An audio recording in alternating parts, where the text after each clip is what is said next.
Hi guys, welcome and welcome back to my channel. Today I'll be sharing to you this quick and easy breakfast recipe.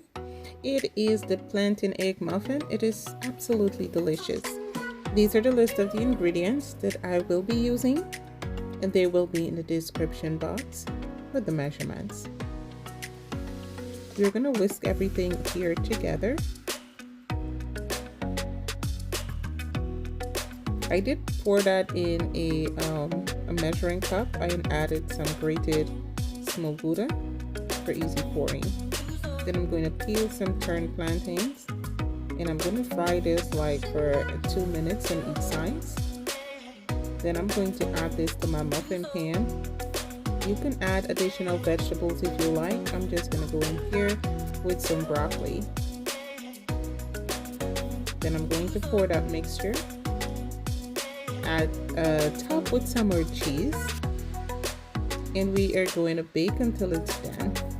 This took about 15 to 20 minutes in a 350 degrees oven.